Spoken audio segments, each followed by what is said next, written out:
Muito bem, estamos na lição 3, o tempo passa muito rápido. Nesta semana, nós vamos continuar o assunto que introduzimos na semana passada. Essa semana há uma continuidade do estudo das 7 igrejas do Apocalipse, especialmente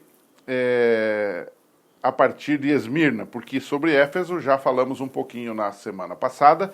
Éfeso abrange o cristianismo. Essas igrejas, elas são simbólicas, são reais, elas de fato existiram, os problemas de fato existiram, os elogios de Jesus eram reais para essas igrejas. Todavia, essas igrejas representam períodos do cristianismo e da história do cristianismo. E você vai ver que a descrição do Apocalipse bate com a descrição histórica dessas igrejas que vem na sequência. Por exemplo, Éfeso seria do ano 31, bem no início do cristianismo, até o ano 100. A segunda igreja que aparece é Esmirna.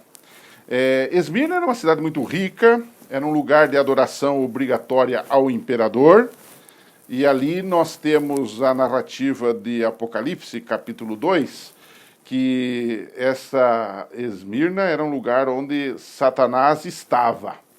Ele era adorado.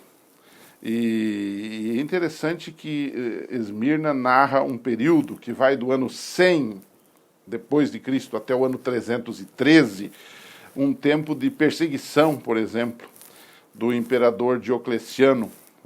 O Apocalipse aqui fala de 10 dias. 10 anos, 10 dias seriam 10 anos em profecia de perseguição ferrenha contra os cristãos. E foi empreendido isso pelo próprio imperador Diocleciano, de 303 a 313. Enfim, Esmirna é uma igreja que padece perseguição. Na sequência, você tem Pérgamo. Pérgamo, que vai de 313 a 538, a situação piora, porque diminui a perseguição, mas aumenta a apostasia. Esse foi um tempo de apostasia. E o Apocalipse fala de uns tais nicolaítas, que era um grupo que defendia a transigência, ou a mistura entre doutrinas cristãs e doutrinas pagãs. Ou seja, uma tolerância com coisas erradas, uma tolerância com doutrinas erradas que vinham do paganismo, concessões, né? Esse era o problema de Pérgamo. Por isso que o texto bíblico, Jesus dá uma repreensão dizendo que eles toleram os nicolaítas. Eles permitiam relações sexuais ilícitas, idolatria, coisas que haviam sido proibidas no concílio de Jerusalém em Atos 15. E Jesus é bem específico com essa igreja e diz: arrependa-se, mude de vida. Então esse foi um período do cristianismo que muita coisa foi mudada. Se você está lembrado, nesse período foi mudado do sábado para o domingo, no ano 321, não é? A ascensão do bispo de Roma como chefe de todas as igrejas no ano 538. Esse foi todo o período de Pérgamo, um período de grande apostasia. Mas a história continuou, então nós temos agora a terceira, na nossa descrição é a terceira, mas na verdade é a quarta igreja, se você contar Éfeso, Esmirna, Pérgamo, você tem então Tiatira. Tiatira começa em 538 e vai ao ano de 1565. É o tempo todo do que conhecemos como Idade Média, né? Essa cidade de Tiatira é uma cidade onde as pessoas, por motivos comerciais, tinham que pertencer a uma espécie de associação. E nos festivais desta associação comercial que existia em Tiatira, havia rituais pagãos de muita imoralidade.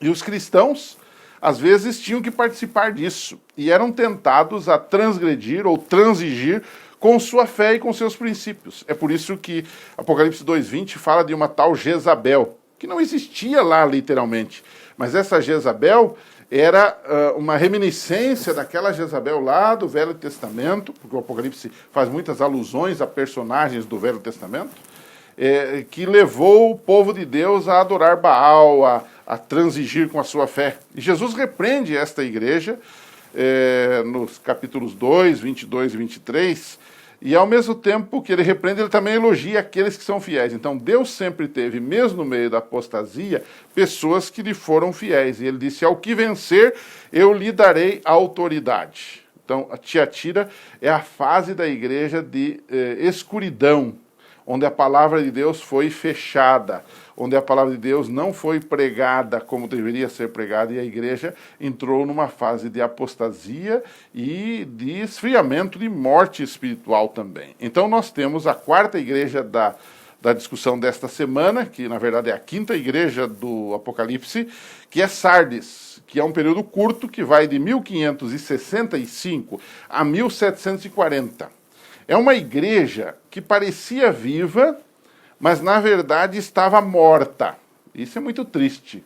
Uma igreja que parece viva, mas está morta. Na verdade, esse seria o período da reforma seria o período pós-reforma protestante. Ou seja, a igreja ressuscitou, a igreja reviveu com a pregação de Lutero e dos demais reformadores, mas, no entanto, ela ainda tinha muitas coisas que estavam erradas.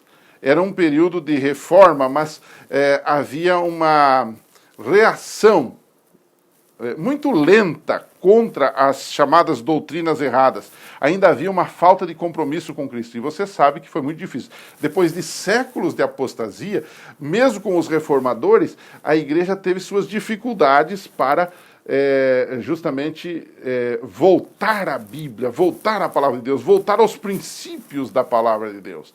E essa foi uma das dificuldades de Sardes. Ela parecia viva, mas estava morta. Havia também uma outra influência, a influência do racionalismo, do secularismo. Era uma igreja querendo viver, e alguns sintomas de vida se viam nesta igreja, e isto é muito claro. No entanto, ela estava sufocada.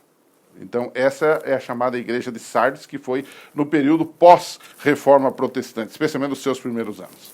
Então, nós temos a quinta igreja, que na verdade é a sexta igreja na relação do Apocalipse, quinta na lição da semana, mas sexta igreja na relação do Apocalipse, que é Filadélfia. Filadélfia, este foi um período que se encaixa entre 1740 a 1844. Uma data significativa nas Escrituras. Este foi o período dos grandes revivamentos do protestantismo. Aquele protestantismo que começou em Sardes, que parecia vivo, mas que estava morto ainda, que estava sufocado, ele vai se desenvolvendo, e então começam grandes revivamentos baseados no estudo da Bíblia, na oração, especialmente no período entre 1740 e 1844, que é chamado o período de Filadélfia, também conhecido como o período do amor fraternal. E aí nós chegamos a 44, e um desses movimentos de reavivamento que surgiu no meio do protestantismo foi justamente o movimento milerita, que depois deu origem à Igreja Adventista do Sétimo Dia. Um movimento que foi calcado na oração, no estudo da Bíblia e na pregação da segunda vinda de Cristo. Os cristãos nesse período começaram a buscar mais a palavra de Deus. E é por isso que o Apocalipse 3:8 faz um elogio a esta igreja, que ao mesmo tempo é uma repreensão. Ele diz: tens pouca força.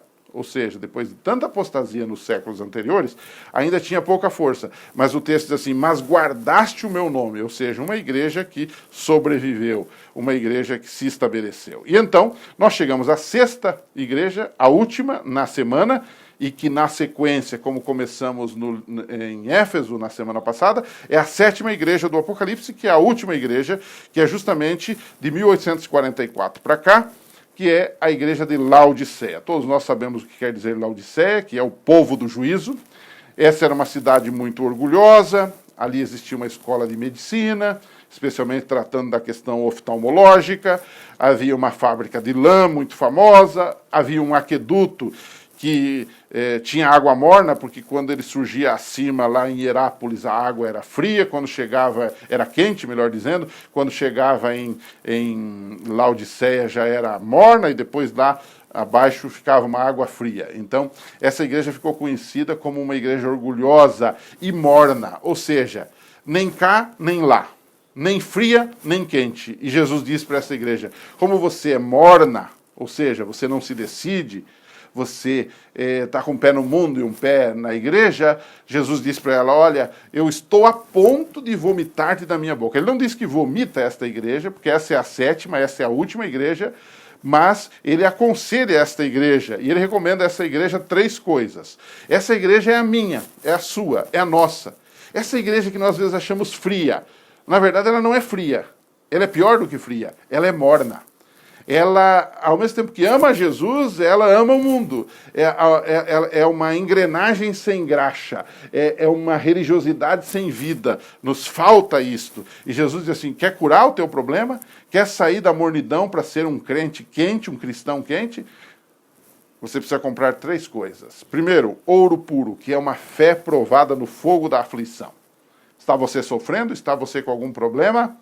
Jesus diz, não se desespere, isso é para provar a sua fé, e a sua fé vai sair viva daí. Esta é a fé na justiça de Cristo. Vestes brancas, que representam a justiça de Cristo colocada em nosso favor. É uma igreja que deve buscar a Jesus como Salvador, buscar justificação pela fé, pela graça, e não pelas obras. E finalmente Jesus diz que além do ouro, além das vestes brancas, essa igreja deveria buscar colírio.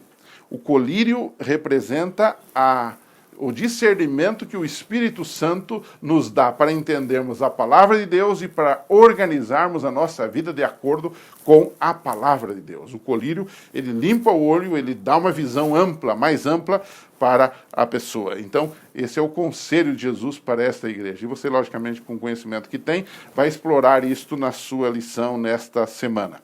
Então, para concluir, é muito rápido, nós temos muitos assuntos. Com que fase das 7 igrejas minha condição espiritual mais se identifica? Será que eu ainda estou em Éfeso, primeiro amor, mas que de repente estou perdendo esse amor? Será que eu estou em Esmirna, que está sendo perseguido, está sendo moído pela perseguição? Ou será que de repente eu estou em Laodiceia, nessa mornidão, nessa tranquilidade, entre aspas, espiritual, nessa moleza, nessa malemolência espiritual? Onde é que eu estou? É bom a gente analisar. Joga isso para os seus alunos, para eles pensarem um pouquinho e, acima de tudo, para reafirmarem, refazerem o seu compromisso com Deus, o Deus maravilhoso, Salvador, que cuida da igreja, mas que nos mostra, através da história desta igreja, a necessidade de nós nos voltarmos ao nosso primeiro amor, a nossa consagração, nossa fidelidade a Ele, amparados na sua graça. Um abraço, a gente se encontra na semana que vem, continuando esse estudo especial do livro do Apocalipse.